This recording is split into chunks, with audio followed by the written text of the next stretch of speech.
Mesdames, Messieurs, peuple congolais, être citoyen, c'est être informé. Et pourquoi? Parce que l'ignorance est la pire des souffrances. Le savoir et la connaissance vous libèrent.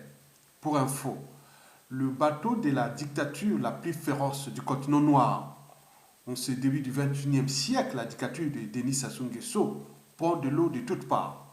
Vous le savez très bien que le plus grand ennemi d'une dictature n'est autre qu'elle-même. Et pour cause, nous allons faire ici la chronique ou les news de Bien Mal Acquis. Ici, je vais parler du cas de Jean-Jacques Bouya, le milliardaire, le patron des marchés publics au Congo, des grands travaux. On s'est dit que sa fortune serait estimée autour de 7 milliards de dollars et qu'il en a planqué ce magot-là partout dans le monde. C'est comme la caverne de l'Ali Baba. Vous ne pouvez pas parcourir le monde sans avoir un compte bancaire offshore de Jean-Jacques Bouya. En Chine, en Occident européen ou nord-américain, dans le monde arabe, en Afrique, partout, il y a des comptes bancaires de Jean-Jacques Bouya. De l'argent volé au peuple congolais, de ce magot qu'il a volé au peuple congolais. Vous savez que les bien mal acquis n'en profitent jamais. Vous avez bien compris. Donc, je vais ici vous traiter le cas de Jean-Jacques Bouya qui est mal en point. En Chine et en France, avec son magot. Et pourquoi? Je voulais tout dire que jamais 203. Et après, ça vient la loi des séries. Après, la loi des séries, c'est l'épidémie. Donc, jamais 203, c'est un proverbe, c'est un adage français. Mais après le jamais 203, mais vous avez toujours ce qu'on appelle la loi des séries. Après, c'est comme si tout s'enchaîne. Hein? En mathématiques, on appelle ça la loi des séries. Mais en biomédecine, on appelle ça comme une épidémie. Épidémie, c'est ça. Vous avez tout compris. Donc, hier, je vous parlais des embrouilles que Jean-Jacques Bouya, hein, le milliardaire, le faux milliardaire congolais, qui a volé les biens publics et qui l'a planqué par-ci par-là dans les paradis fiscaux.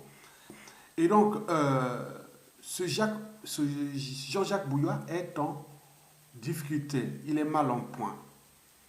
Il sait bien que les finances du régime sont aux abois. Donc, il ne peut plus subvenir aux besoins du peuple. Donc, il cherche par tous les moyens possibles pour rapatrier une partie du magot pour simplement la conservation de leur tyrannie. À défaut, c'est préparer la succession du tyran après le coup d'état de Palais.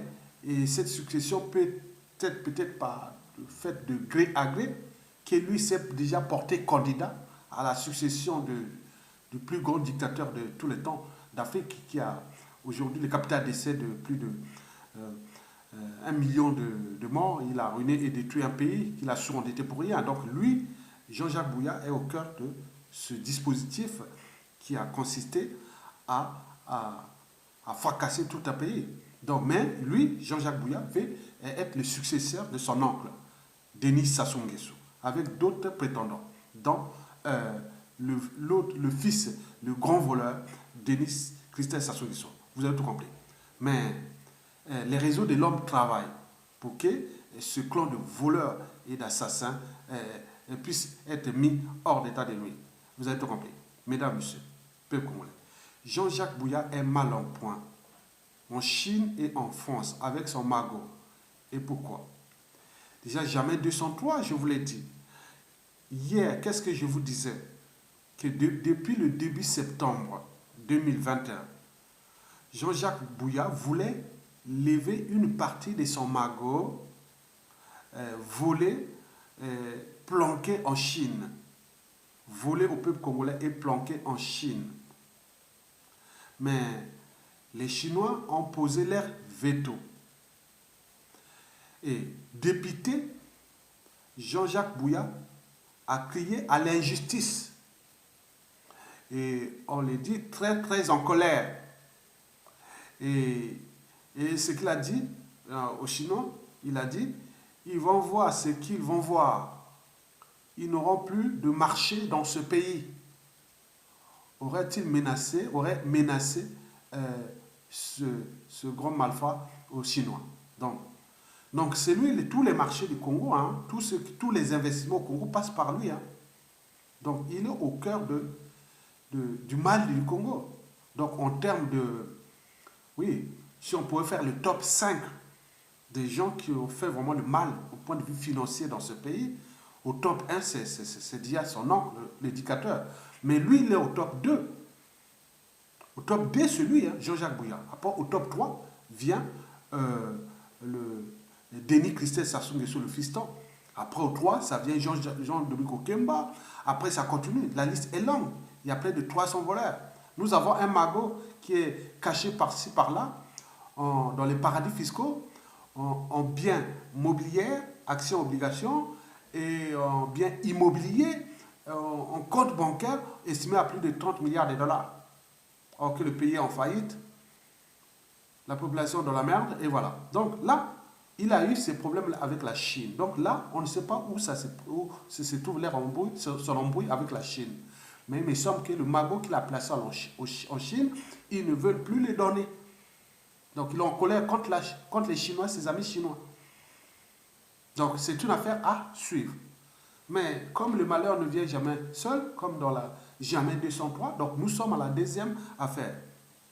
Et il y a seulement quelques jours, hier ou aujourd'hui, on nous signale que l'une des nombreuses maîtresses de Jean-Jacques Bouya aurait été interpellée par la police française qui lui demande de justifier une transaction financière dans un compte bancaire de 400 000 euros, soit 260 millions de francs CFA, en provenance d'une banque offshore de Monaco, ici en France.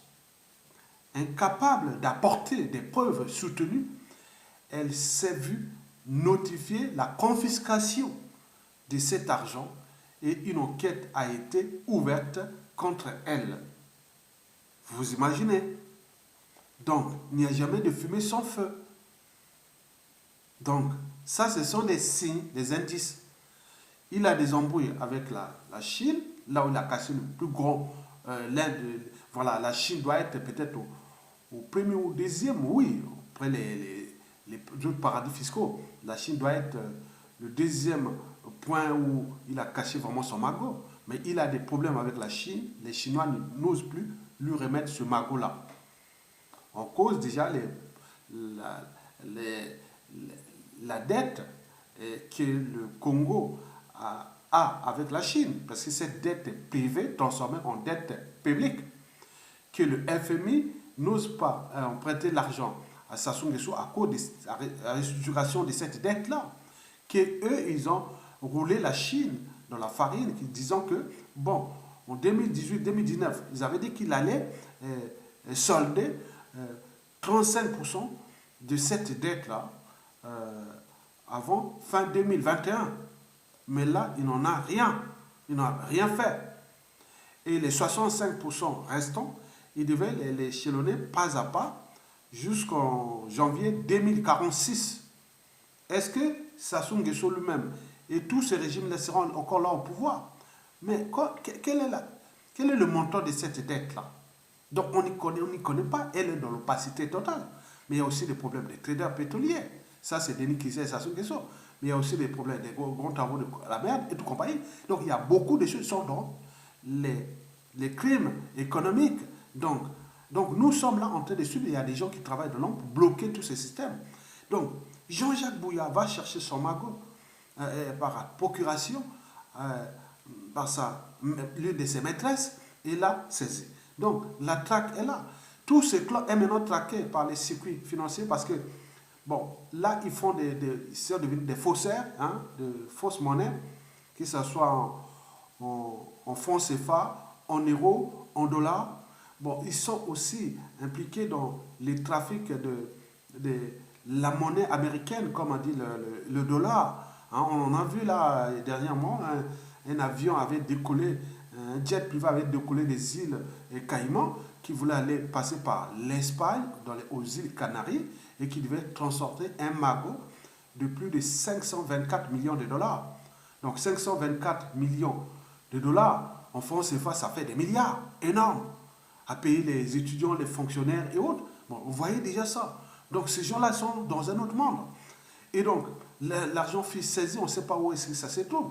Donc, tout le monde entier, tous les réseaux financiers du monde entier sont en train de traquer maintenant le régime de Sassou Nguesso. On le sait, ils sont aux abois. Donc, je vous l'ai dit que le bateau de la dictature la plus féroce du continent noir, en ce début du 21e siècle, qui est encore en liberté, ce bateau de cette dictature prend de l'eau de toutes parts. Et qu'il faut aussi le retenir que le plus grand ennemi d'une dictature n'est autre qu'elle-même. Donc, elle est en train de mourir de son propre poison. Bon, vous avez tout compris. Mesdames, messieurs, peuple congolais, voici pour, voilà pour la parenthèse déjà de Jean-Jacques Bouya. On a déjà 2 cas, mais d'ici peu, on aura le 3e cas, jamais 203. Donc, ça, plus la Chine, plus la France, ça sera 2. Donc, il y aura un 3e. Donc, en France, on dit jamais 203. Et après, ça, vous allez voir que ça va être comme la loi des séries. C'est comme une épidémie. Après, ça continue, on va les arrêter. Voilà, vous avez tout compris. Donc, je vous laisse avec une chanson de Sonny Rollins que j'avais filmé un monsieur lors d'une manifestation le 24 septembre 2016 à Paris, du côté des Invalides, dans le 7e arrondissement de Paris. C'était une manifestation de la République démocratique du Congo contre le régime de Joseph Kabila. Mais vous voyez que depuis, c'est Félix Tshisekedi a repris le pouvoir, il fait pire que ce que Joseph Kabila faisait aux Congolais. Donc vous imaginez que l'histoire a tendance à se répéter, les mêmes causes, les mêmes effets. Donc nous voulons éviter ça parce que ce qui peut arriver, ça soit on a fabriqué tellement de victimes, ces victimes peuvent devenir des bourreaux très dangereux quand une fois ils seront au pouvoir. Donc ça, je vous l'ai dit, ne soyez pas des naïfs. Nous, individuellement et collectivement, peut-être on est des futurs bourreaux de ces gens-là, on ne sait pas. Hein. Donc voilà, donc je voulais seulement vous laisser avec cette information. Même d'ailleurs, un an après, en 2017, j'étais parti invité par un ami parisien hein, qui a un grand restaurant, à Paris. Donc je suis arrivé, il m'a dit non mais tiens mon ami, tiens, et on va aller, je t'invite, on va aller manger un peu quelque part là-bas. C'est un autre restaurant de son ami. Et on arrive là, on voit des noirs vraiment bien. C'est un restaurant de luxe parisien. Dès qu'ils m'ont vu, je ne les savais même pas. Ah, elle est à Yatonga. Ah, Bato Amokoko. Tokeda. Donc, ils ont payé l'addition vite fait. Donc, ils parlaient pour tout le monde. Donc, ils croyaient que moi, on voyait à Yatonga, c'est quelqu'un qui peut nous foutre en prison au moment qu'on on verra. Bon, moi, je vois ces visages-là, mais je cherche, au moment où je suis venu, je pourrais peut-être les reconnaître. Parce que vraiment, ils ont... Donc, dès qu'ils m'ont vu rentrer avec ce blanc-là dans le restaurant, c'est fini. Ils ont déballé tout. C'était vraiment là. Le monsieur qui est là est allé au comptoir, il a payé, je ne sais pas quoi, et après, ils sont partis. Ils ont pris les repas au milieu. Bon, donc, comme si c'est... Je ne sais pas qu'est-ce qu'il allait expliquer, je n'avais jamais demandé ça au gars, mais on avait trouvé ça bizarre parce que je ne voulais pas dire à mon ami que voilà ce qui est passé. Bon, je le savais, hein, je savais que c'était congolais parce qu'ils ont prononcé mon nom. Et ils ont eu peur que peut-être que demain, je puisse les foutre en prison. Donc, c'est ça. Bon, il n'y a pas de problème. Je vous laisse avec Sonny Rollins. C'est moi qui avais filmé cette vidéo. Elle est sur ma chaîne YouTube. Vous pouvez tout la retrouver. Et à bientôt. Et le Congo, nous sommes avec le Congo qui ne dort pas. Merci beaucoup et à bientôt.